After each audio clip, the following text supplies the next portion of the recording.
UP के कौशाम्बी पहुंचे राज्यसभा सांसद और यूपी के पूर्व उप मुख्यमंत्री डॉक्टर दिनेश शर्मा ने कहा कि आने वाले लोकसभा चुनाव में विपक्षी दल मिलकर भी नेता प्रतिपक्ष बनाने लायक नहीं रहेंगे। विपक्षी दल कहीं पर भी चुनावी सीन में नहीं है और इस बार जनता ही चुनाव लड़ रही है। जब जनता खुद चुनाव लड़ती है तो राजनीति के दिग्गज फेल हो जाते हैं। जनता की वोट की ताकत ने देश की दशा और दिशा बदल दी है। पीएम नरेंद्र मोदी का तीसरा कार्यकाल बड़ी संभावनाओं वाला तथा देश का परचम बुलंद करने वाला होगा। प्रधानमंत्री के अब की बार 400 पार के मंत्र की गूंज घर घर में हो रही है। इस लक्ष्य की पूर्ति के लिए राम का मंदिर और कमल का फूल को याद रखना होगा। बीजेपी द्वारा आयोजित कोहोर्ट मिलन समारोह में उन्होंने सपा प्रमुख द्वारा बीजेपी की तुलना हिटलर से करने की आलोचना करते हुए कहा कि असली हिटलर तो वो हैं जिन्होंने कार सेवकों पर गोली चलवाई तथा जिनके समय में राम मंदिर की बात करने वालों को जेल में डाल दिया जाता था। उनके समय में तो प्रतापगढ़ में थाने में पुलिस अधिकारी को गोली मार दी गई थी। यदि उन्हें हिटलर से इतना ही प्रेम है तो अपने सहयोगी कांग्रेस की इमरजेंसी, जबरन नसबंदी तथा सिखों के दंगों को भी याद कर लेना चाहिए। पूरा देश आज राममय हो गया है। इस बदलाव ने राम विरोधियों को भी अयोध्या दर्शन के लिए जाने हेतु मजबूर कर दिया है। अब वे कल्याण की कामना से राम के दर्शन कर रहे हैं, पर भगवान भ्रष्टाचारियों पर कृपा नहीं करेंगे।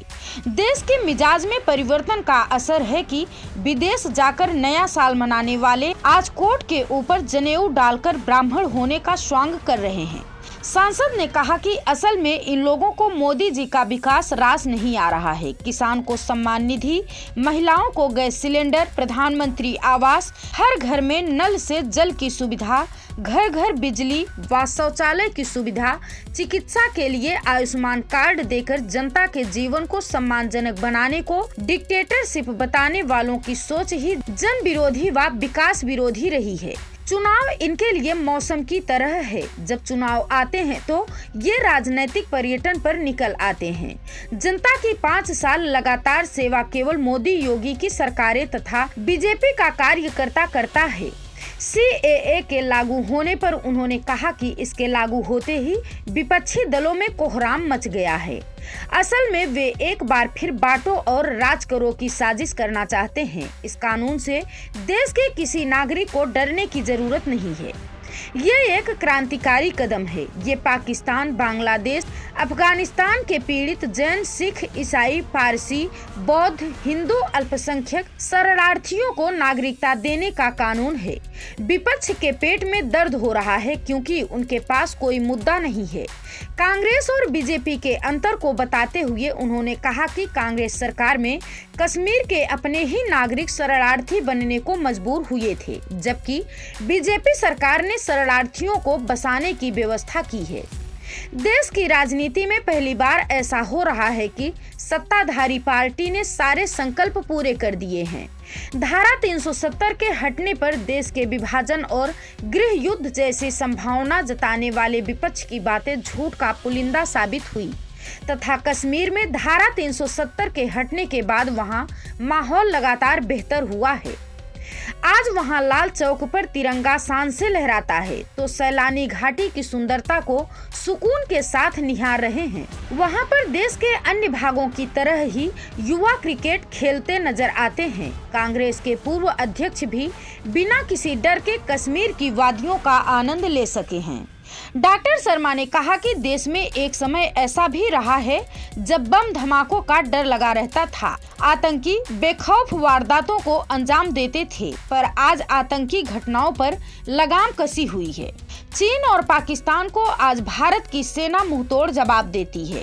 पाकिस्तान को तो घर में घुसकर जवाब दिया जा चुका है। ये प्रधानमंत्री नरेंद्र मोदी के नेतृत्व वाला मजबूत भारत है। प्रधानमंत्री असाधारण व्यक्तित्व वाले तपस्वी हैं, जिनका सारा जीवन देश और देश के लोगों के लिए समर्पित है। वे पाकिस्तान को सबक सिखाने और दुनिया का नेतृत्व करने की क्षमता रखते हैं। वे देश के हर नागरिक के कल्याण की प्रतिबद्धता रखते हैं।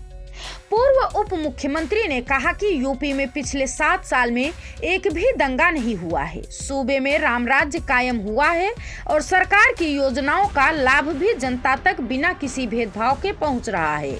विपक्ष की सरकारों के समय में यूपी की जनता को दंगों का दंश झेलना पड़ता था, माफिया का बोलबाला रहता था, अंधेरा यूपी की पहचान बना हुआ था। अब यूपी बदल गया है। अब बिजली का आना नहीं बल्कि जाना खबर बनती है।